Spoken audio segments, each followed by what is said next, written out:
Hey everybody, my name is Jackie Dixon. If you don't already know me or follow me, I run a business called VLX, where I coach Christian women to become what I call the biblical bombshell, which is a woman who's healthy and holy and hot because she's on fire for God in every area of her life.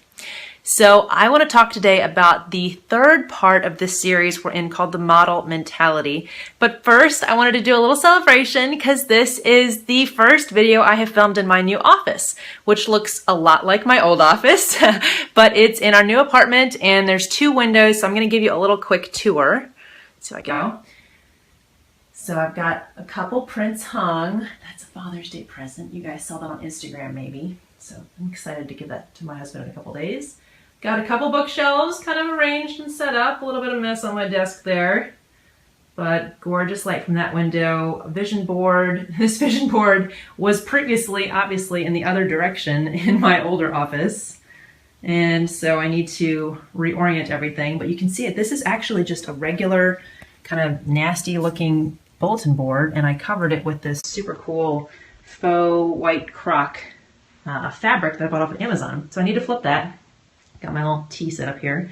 And then my little video setup, which just a couple days ago was a guest bed, actually. We had some friends stay with us. And then my gallery wall's back up and cracking, our little Paris screen. So I'm super pumped to be in this new space and can't wait to have clients over here finally.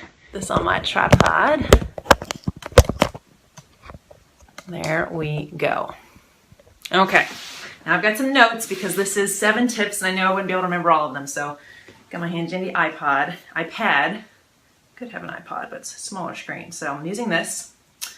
And we're going to go through 7 model wellness hacks, which I'm super excited about. So if you've been following this series, you know that this whole concept of the model mentality comes not just from my own modeling career, which has kind of been part-time over the last 12 years or so, on and off, in different cities, first during college and high school, and then when I married my husband in the different cities we moved to as I could find agencies. And, you know, work is different in every city. Here in New Orleans, there's definitely not very much. But when we were in Tampa, I could get over to Miami a little. So it's been kind of hit or miss over the years, but certainly enough to have given me a behind the scenes look at how many models live, how they view their bodies, and how they care for their bodies.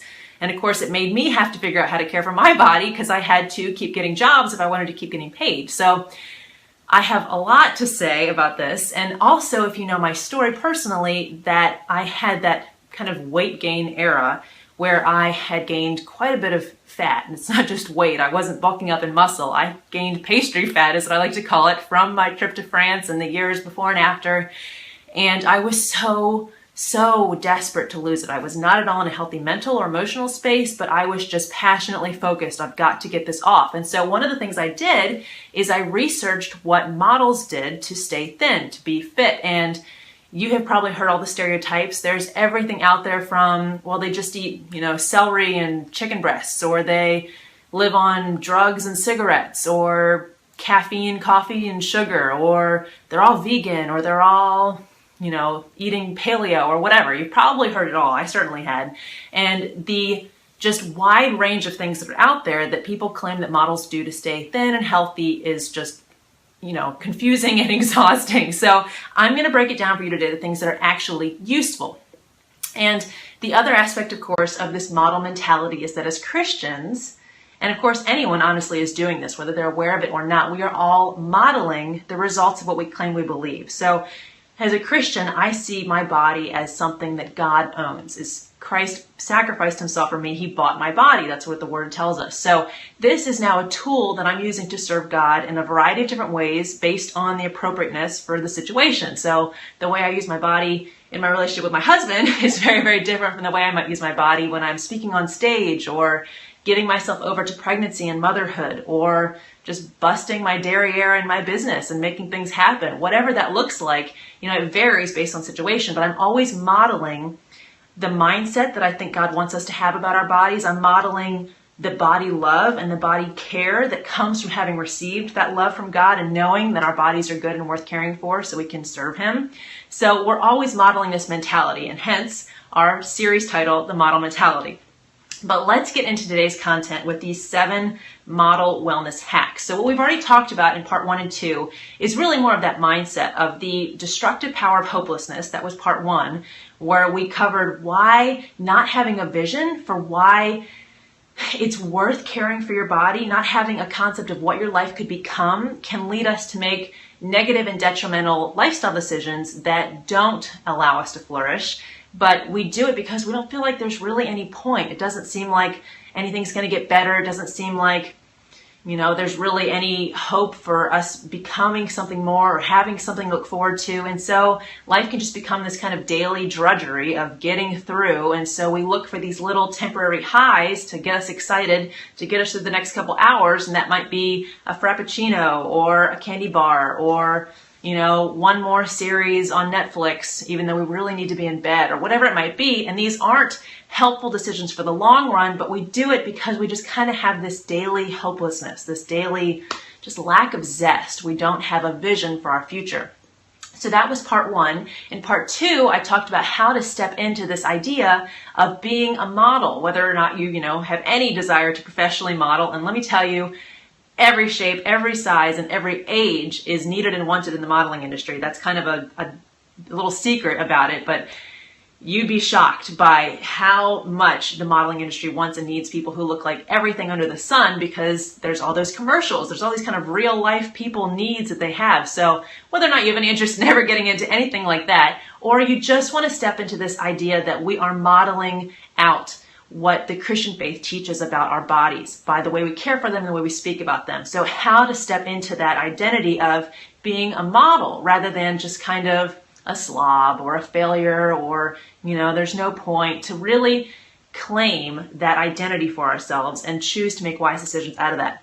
So once we've come into that great mindset, that great mentality, how do we actually do this? What do we actually do? Well, all of my research and all of my experimentation on myself with every diet under the sun, I have got some really good helpful pointers and tips for you guys today. So without further ado, these are my 7 model wellness hacks. The first one is sleep. And I am just telling you right now, it is so underrated. Sleep is where it's at. And what I did when I was kind of researching how models stay thin is I would not just look up, Google how to model stay thin or whatever. I would look at the behind the stage photos from the fashion weeks. What were they eating? What were they doing? How were they spending their time? I was really doing a pretty in-depth study. I could have written a paper on it or a thesis even. And I noticed that a lot of these girls were taking naps. They were curled up on their backpacks. They were sleeping on the metro. They were, talking about on their personal blogs how they'd slept in till 3 p.m. And it wasn't because they were out partying necessarily. It was because the modeling lifestyle is extremely, it's like acting or any other industry like that, where you have these wild and totally non-regular hours. So you may have a 5 a.m. call time and you've got to be there ready to go for hair and makeup and everything else. And it sounds glamorous, except you're dragging your behind there because you're so exhausted. So these girls have learned to sleep anywhere and everywhere.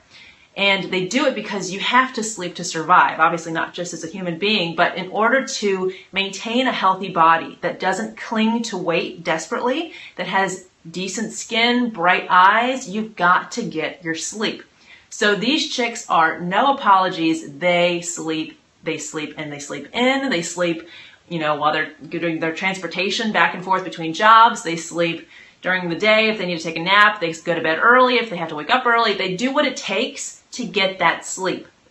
And it's critical from a more scientific medical perspective, because if you don't sleep, your body's cortisol levels are going to be sky high. And I can tell you this from having a newborn, now a 5-month-old, I guess, no longer a newborn. But if you don't sleep, all hell breaks loose, essentially. And those cortisol levels will be higher. And cortisol is a stress hormone that tells your body, among other things, to hold on to that weight that you might be storing or whatever you just ate, because there seems to be a time of tension. There's some kind of emergency going on, and you've got to have a store built up because your body isn't sure what's happening. Are we heading into a war or a famine? You've got to have reserves, and so it clings to those reserves. So one of the best ways to lose weight is not to excessively exercise or try to retain, a very strict schedule. It's to let your body sleep as much as it needs to and wants to. And if you've really been behind on sleep for years, that might be a lot. That might be 9 and 10 hours a night for a while until you can really build up those reserves again. So first model wellness hack is sleep, and do whatever it takes to get that sleep, because you will be amazed by how much more easily you can avoid cravings, you can avoid bad moods, you can get great skin and have more energy if you just let your body get as much rest as it needs. So that's model hack 1. Model hack 2 is similarly apparently obvious, and yet again something most of us don't do, and that is eat when you're hungry, don't when you're not. I remember reading one particular blog that was interviewing a model, and it was asking about her health and fitness kind of structures and routines. And it said, well, do you have like a meal plan or how do you arrange your meals? And she just said, not really. I mean, I eat when I'm hungry and I don't when I'm not. And at the time, in my state of desperation, I just wanted to reach through the computer and like shake her and be like, I need more information. That can't just be it. But when I thought about it and I let it kind of percolate over the next couple of weeks, I realized, there might really be something there, because how many of us eat when we don't really need to eat? We eat because it's a mealtime. We eat because it's a party and somebody brought in a birthday cake and everybody's eating and, everybody's taking a break and you may as well. Or we eat because we're bored. We eat because we really want to procrastinate the work that we're doing. We eat because we're stressed. We eat because we're lonely. We eat because we want comfort. We have all these different reasons why we turn to food when our body isn't actually hungry and isn't actually asking for fuel. So a huge step forward is to really check in with your appetite. And I talked about this on my blog a few weeks ago in a video there. You guys can go see it if you want more information on this particular point. It's called the first and second appetites, and it's really how to tune into your body and find out, do you really need fuel right now, or are you looking for something else? And how do you stop when your body's no longer actually actively hungry? Now this, I could go on and on about it, because there's so much pressure to eat when we're not hungry. If you've been over for a family dinner or something and, maybe you're just not hungry when they're actually serving the meal, what do you do? What about when they push seconds on everyone because maybe the person who's serving it receives love that way? They want to see you kind of gorge on their food because then they know you're happy and you're full. How do you say no?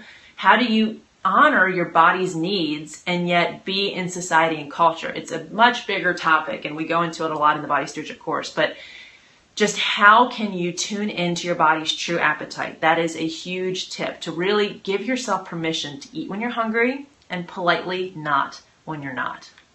Okay, so that's model hack 2. Here's model hack 3, which is something I haven't heard before, but I finally kind of discovered it myself, because what I realized as I was looking at all these backstage pictures of these girls is that they always had a drink in their hand. And it wasn't always obvious what it was. I'm not talking about a cocktail. I'm talking about, a to-go cup of something, or a water bottle. Half of the time is a water. And I was thinking, is that a meal? Because there are all those diets that suggest drinking smoothies or shakes as meal replacements, and I don't really recommend that. I like to stick to real food rather than powders and shakes and stuff. Personally, I find that it messes with your nutrients, with your hormones, and I wouldn't go there personally. But they always had something in hand. It was a Starbucks cup. It looked like it was an iced coffee maybe or something. And I had heard in popular, more kind of mainstream diet advice to not drink your calories. Maybe you've heard that. Just the wisdom that if you drink a Frappuccino, you don't feel like you ate anything maybe because you weren't chewing, but you maybe just put away 1,000 calories and lots of unhealthy fats and sugar. So that didn't seem wise, but were these girls doing that? Were they eating their calories or drinking their calories? So I wasn't sure what to make of it, but what I discovered through my own experimentation was that it makes a lot of sense to drink your energy, is now what I say. Drink your energy, not your calories. So what I mean by that is when, like I was saying earlier, we turn to food for a reason other than a true bodily need for fuel. We turn to food for a little energy pick-me-up. We turn for food out of boredom or for comfort or for any particular reason, but it's not really our body's actual need. A much better thing to do is to drink then, and drink something ideally without or very, very low in calories. So some of my favorite drinks I've got on a little table in front of me here. Water, obviously the go-to. In fact, I think I need some. I carry water with me wherever I go. I have this little bottle called a Bobble, B-O-B-B-L-E. I think I bought it on Amazon. They're also at those kind of TJ Maxx stores sometimes. And it's a portable water filter. So the screw-on cap that you drink out of has a little filter in the bottom of it. And that allows me to fill up at any water fountain and then still feel like I'm getting purified, safe water on the go. I have that with me almost all the time. You probably see it in a lot of my pictures and a lot of my videos, my little bobble, my little pink bobble there.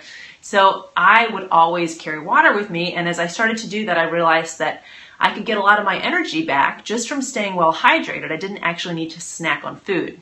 Another thing I love to do as a snack when my body just needs energy or I just need something to do because I'm bored or I'm not really hungry is I'll grab a green juice. And I make these sometimes at home. I have a juicer. Or I'll go into a Whole Foods, sometimes even a Starbucks will have one, although they often have the ones with fruit. And I really like the ones just with veggies so that it doesn't spike my insulin. But I'll just grab a green juice, and I find that that's so incredibly helpful for just keeping my energy up, keeping my mouth busy kind of, but it doesn't, I mean, maybe there's 25 calories in here, but I mean, it's like celery and lettuce calories. So I can assure you, you do not need to count those. A fantastic way to get nutrition too, which a lack of nutrition often leads us to eat when we don't need to. So keeping your hydration levels high, your nutrition levels high, and just giving yourself something to do, something to sip on can be a great way to avoid unnecessary snacking. Another drink that I absolutely love for energy is, of course, my beloved tea. And I'm not anti-caffeine. I tend to keep it low if I can, just so that I sleep really well at night. But this is a nice mint tea because here it's after 4 p.m. and I definitely want to make sure I'm not having caffeine. But I'll also have black tea in the morning, green tea. I'm not really into all the red and white and other teas, but I'm sure they're great if that's your thing. I will sometimes do coffees. I do cappuccinos, so there's a little bit of calories in there, but that's a little heartier, and so it is a little more like a snack if I'm headed a little bit into hunger, but I'm not really needing food. So drink your energy. Just don't drink your calories, and you'll find that you can often avoid snacks that you don't need just by giving yourself something to do, something that's comforting like tea, something that's refreshing like water or green juice, or actually I forgot to bring it in, but I have a soda that I love. It's called Zevia. I think it's Zevia, and it's a stevia-based soda that often kind of gives me that carbonation fix, that little sweet carbonation fix if I want it in the afternoon, again, without calories. So model hack number 3.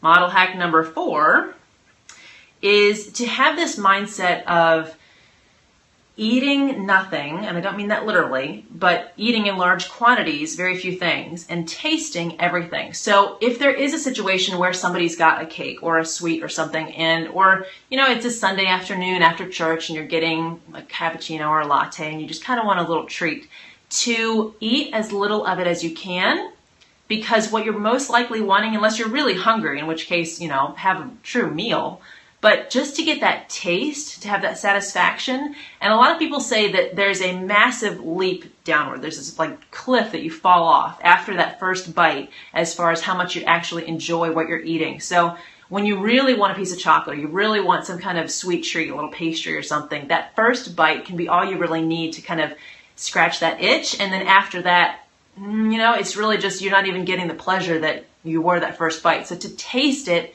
but maybe you don't need to finish eating it, or maybe you buy one of those little mini things that they sell, or I carry my own sweets mostly because there's just so much crap out there. It's really hard to find something pure. So I carry it with me, but after the first couple bites, I pause and see, do I really still want this? Do I have a true appetite right now? Or was that taste all I needed to satisfy myself? So taste everything, eat nothing, unless of course we're talking about a true meal. You would actually be surprised by how much your body does not need to optimally thrive. If you're getting great nutrition and your baseline, obviously your need for calories, but most of us, as we should be able to see from our unfortunately very overweight and obese country and more the whole Western world, we don't need as much as we're eating. We just flat out don't. So you might be very surprised by what your body actually tells you when you tune into your appetite, and that you just don't need as much food as you're used to eating. So be aware, don't, throw any preconceptions or judgments on your body. Well, I need to, at least get every food group in every meal. Not necessarily. If you've got a little protein and a little fat, maybe it's a little starch this meal, maybe it's vegetables the next meal. Just kind of go slowly, and really don't be surprised if you don't need as much as you thought you did. Okay, model mindset and health hack Number 5 is to veer toward the healthy. And I know you probably saw this coming. You kind of probably thought, well, eventually she's going to tell me I just have to eat more vegetables, right? Yes, that's true. But I don't want you to come at that with a mindset of deprivation. I want you to come at that with a mindset of chicness. Now, one of the things I love to do, and I'll talk about it a little more next week, is to follow people who are living a very healthy lifestyle on my social media, so on Instagram or on Pinterest. And these models are often posting, they're at some restaurant in Manhattan or something, and they've got a veggie platter in front of them, and that's the bulk of their dinner. And they don't talk about it like, got to drop weight before the next round of shows. They talk about it like it's the most luxurious, extravagant, incredible thing that people who have all of the options in front of them choose, and like they just cannot wait to dive into it. Now, maybe they're stretching the truth a little bit there. Maybe they'd rather have a big chocolate sundae, but they approach that kind of healthiness with this attitude of, this is what chic and, people who have every option open to them choose intentionally, and they really enjoy it. So to come at making healthy choices in restaurants and at home as, again, that model mentality we talked about last week, as if you were truly modeling, as if you had a job in a couple days and you wanted to be lean and feel strong and feel vibrant and feel well, and you're going to choose this and feel great about it rather than feel like I'm restricting myself. I so wish I could have something else. So two more hacks here. Number 6 is to redefine your treats. And again, if you follow kind of models on Instagram or something, you'll see that they often do this. They don't, and sometimes they will. Sometimes they will show like a big sundae or a cheeseburger or something. And that's often back to that taste everything, eat nothing. Believe it or not, these girls often eat those things in very, very small quantities. So they say they ate it, or they say they eat whatever they want, but they're not gorging themselves on it. They're getting that little taste, that little fix with those first couple bites, and that's all they really need. But a lot of times, the real long-lasting supermodels, the Giselles of the industry, if you will, are really coming at treats with a very, very different mindset. And they are seeing treats as a great massage, or a day at the spa, or a luscious bubble bath, or sleeping in, or a beautiful cup of tea, or, a day out with friends or something. All these non-edible treats as ways of de-stressing and really enjoying their life. So they're not just looking forward to the next sugar hit as their treat. And again, that's something we're going to talk about a lot next week. But they also redefine truly edible treats. So they're looking at chocolates that are raw or that are stevia, and they're looking at desserts that are, and I'm not vegan, I don't think you need to go vegan at all, but often those desserts that are made and are vegan are cleaner in every way. They're pure in their ingredients. So vegan little pastries, or, dairy-free, gluten-free brownie bites, etc. And they're really excited about these things, and they might make them themselves or buy them at little chic health cafes, but that's how they're thinking of a treat. And the beauty of that is that, yeah, it's delicious, but it's also so much better for your body. So it's not going to mess with your hunger hormones. It's not going to mess with your skin or with your mood or with your immunity like sugar does. It's going to keep that purity and all the beautiful things that come from it. And yet it still feels like just such a decadent and luxurious little, delight, really. I call those pure pleasures. So that's model hack number 6. And the last one, number 7, is really kind of a segue into our final part of the series that we're going to talk about next week. And that is having things in your life other than food that delight and excite you. I have been in that place where I just could not wait until I was no longer completely stuffed so that I could have my next meal, so that I could have my next dessert, so that I could stuff in one more bowl of cereal, or one more, bowl of ice cream, or one more whatever it was. And I was almost upset when I would be full because I wanted that sensation of continually eating junk. And what I needed was not only to shift my hunger hormones, which is a huge part of this, and to shift my mindset and all that stuff, but I needed something in my life, preferably multiple things, that excited me other than the next meal, other than the next chance to get something in my mouth. And what I found as I kind of just became so much healthier in so many ways. And again, this is just such a massive topic. It's not as simple as counting your calories and trying to figure out how to get yourself to eat more vegetables. This is such a big, beautiful picture when you do it in a way that will last for a lifetime. What I needed was more things to look forward to in my life. What I needed was more things to want to spend my free time doing. So I got more into fashion and style again. I got more into reading and traveling to other countries or cultures or studying languages. I got more into, little beauty, self-care routines and just lovely ways of treating myself that I could look forward to other than things that were calorie laden and unhealthy. So we're going to talk about that more next week, but I just want you to have that in the back of your mind. That kind of wraps back in with that concept we talked about 2 weeks ago of having a vision. What is there to look forward to? When you've got delights in your life that are not edible, you can kind of have this bigger picture of things to live for, things to get excited about, things to look forward to that aren't just the next time your stomach is empty and you can get something in your mouth. And believe me, I have been there. I know how that is. I know how it is when everybody's going to sleep and I snuck into the kitchen and just ate more because finally I could, do it without judgment. Nobody was looking.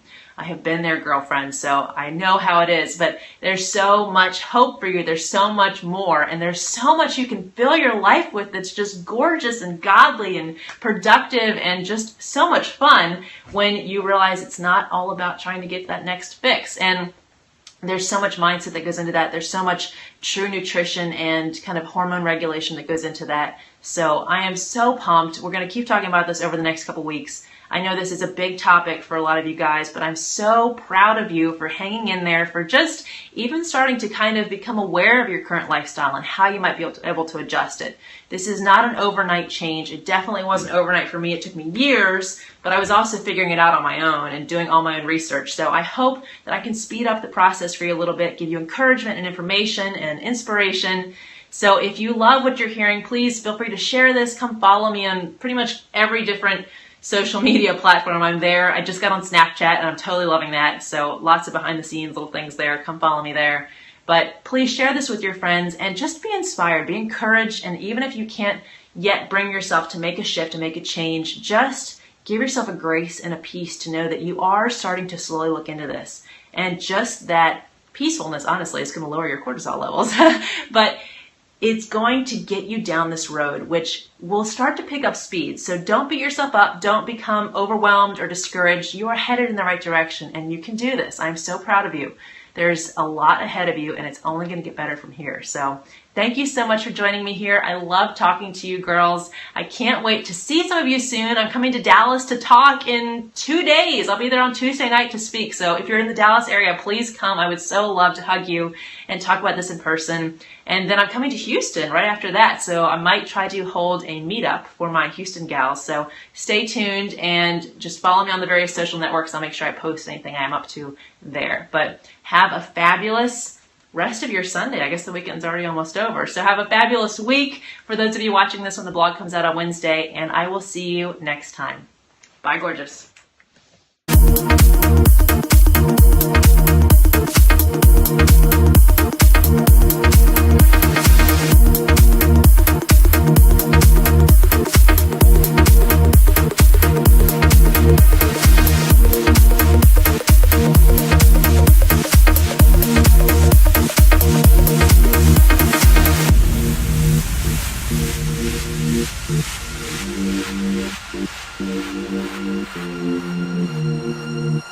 Thank you.